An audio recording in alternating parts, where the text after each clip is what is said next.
Jane McGonigal, gaming evangelist, author, theorist, PhD.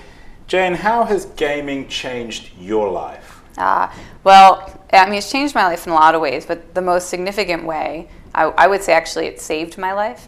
In the summer of 2009, I had a mild traumatic brain injury, a concussion that did not heal properly. And if you've ever had, I don't know if you've ever had a concussion, No. but afterwards it can change the way that your brain works, and not just in your cognitive function. I mean, I wasn't able to read or write. I was actually in the middle of writing this book when this happened. My book was due in 3 months, and I couldn't even read or write anymore. That was Good excuse. You're right.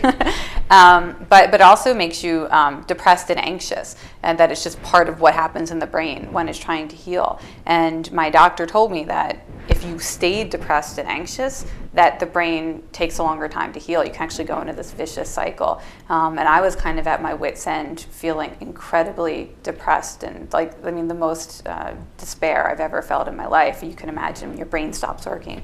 Were you aware of it? Can you, if your brain stops working, can you be aware of that? Yeah. I mean, I knew that I was feeling suicidal, which was strange and unusual for me. How did you get the damage? Was it a biking accident? I wish, I thought of these exciting stories, but it actually involved a piece of IKEA furniture. It's at home, very boring.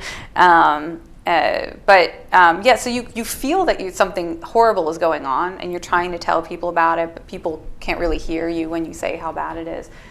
So anyways, we have a last-ditch effort, feeling suicidal and feeling like I was writing a book about how games unleash optimism and motivation and connect us to our friends and family. And I thought, geez, if I just had a game for this, I could probably survive it. So I started scrapping together this really crazy, weird game, or I was going to become Jane the Concussion Slayer, and I was going to recruit my friends as my allies, and we were going on these missions together. And I started to play it, and it really helped. It worked a lot. To the point that I've had other people test it for things like knee surgery, chemotherapy, depression, and we're actually going into clinical trials of the game with my new company, Social Chocolate, where we're going to be able to test this for mild traumatic brain injury, and then also test it for things like asthma, obesity, and diabetes. You're married, right? I'm married, yeah. But you don't have any kids. How has your gaming background impacted on your marriage? Is your husband a gamer? He is. So is marriage a big game for you guys? Oh, that's funny. I'm sure I'm not the first person to ask. I don't know if it is. We're both winning. You're both winning. I think so. I mean, you can always have two winners in games? Yeah. Well, increasingly video games are cooperative, right? Or you work together to achieve a goal. So we're on the same band in Rock Band, or we're on the same team in Halo. We actually fell in love playing a game. We met, we started dating. You fell in love, or you fell in love over technology and then met? Well, we were in person. We met. Okay. We met at a bar in New York. We started dating, but we spent most of our time the first month dating playing a LucasArts adventure game called Grim Fandango, and it was just like this really. We worked together. We played together. We solved the mysteries together, and I got a chance to see what he was like under conditions of stress, because games are stressful and hard, and we still play games together, obviously. How do you think gaming impacts on sex? Oh, what a good question. How does games impact on sex? Especially when you're married to it. I gotta say, I think it's pretty sexy when you see. But does it improve the permutations and creativity of the sexual life? Oh, wow. I haven't seen any game designer take it quite that far yet, but that's a good space. I would like to see some investment in that space. So you're married, hopefully one day you'll have children. How do you think your gaming experience will impact on you as a parent? Yeah.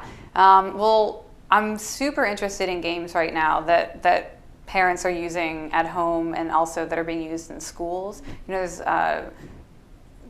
Gaming is really changing education, sort of the idea that we should approach schools the way that we approach game design, instead of having kids pressured to show up and take tests when they only get one chance and then they fail.